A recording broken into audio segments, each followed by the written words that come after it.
Okay, so now that we've warmed up a little bit and talked about our objectives for today and the grading rubric for the fish out of water story, which you're working on the script for, and then you will be recording each other telling your stories. Um, each of you have that rubric, right? Yeah, okay. I handed it out to all of you. Great. Let's start talking about memory techniques. So there are many memory techniques, but what they all share in common is preparation and practice. And choosing a technique really depends upon your purpose and your personality. By purpose, I mean, um, what will you be doing when you're speaking? Will you be having a one-on-one conversation, or which could be in a casual or in a business type setting, or maybe you're giving a presentation and there might be a Q&A after, a question and answer session after, or maybe there you'll be telling an informal story and maybe retelling a story to friends and family, or maybe also in a business setting. By personality, I mean, what is your personal objective? Is it that you really want to get the content and maybe the emotional feeling of the story across?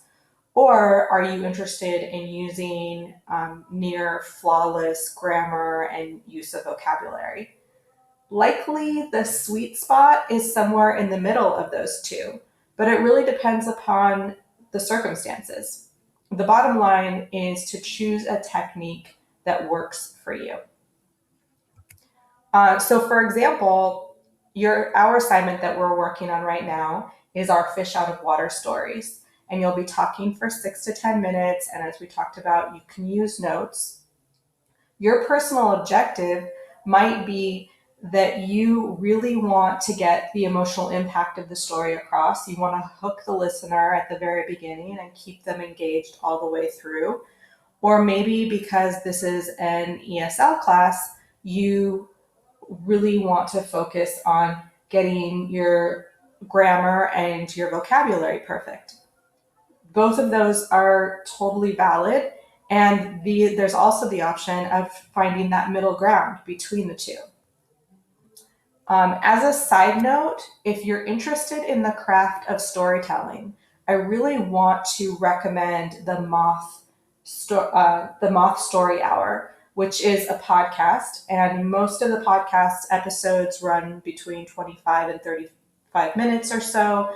The language can be advanced, but to help you understand, there's a transcript that's attached to each of the episodes. What's a transcript? Yeah, it's a written text of something spoken. Great. In general, podcasts are a really great listening exercise. The reason why I like them is because usually the people are speaking in an informal way, in a natural way, and the podcast players are really great now. You can start and stop them, replay sections really easily, and sometimes you can even slow down the speaking so that you listen to it slower than it was originally said. So those are great for improving your listening skills. If you're interested in this, I'd be more than happy to talk to you about how, choosing a podcast or choosing a podcast app. And if enough of you are interested, we can even have a class about it. So, what are some memory techniques that you all use? I'm curious.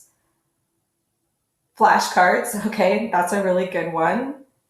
Duolingo, okay, yep, I use Duolingo too. It's a good thing to use when you're first starting to learn the language.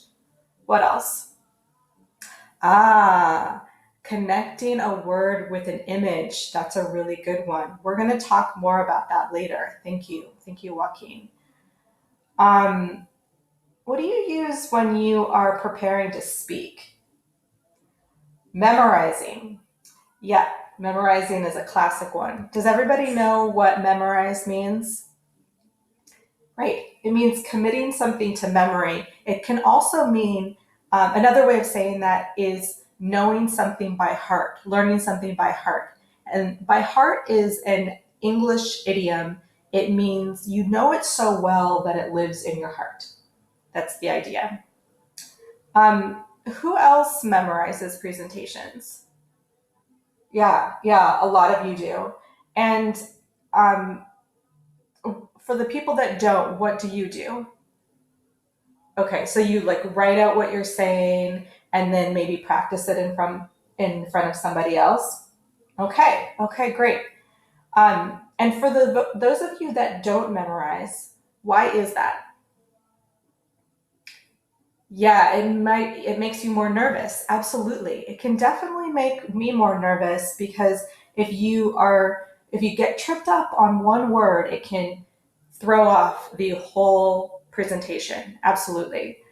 And um, oh, yeah, actually, I wanted to mention, so in my classes when I took Spanish, actually, I used to memorize any presentation that I gave. I memorized it from start to beginning, to end, rather.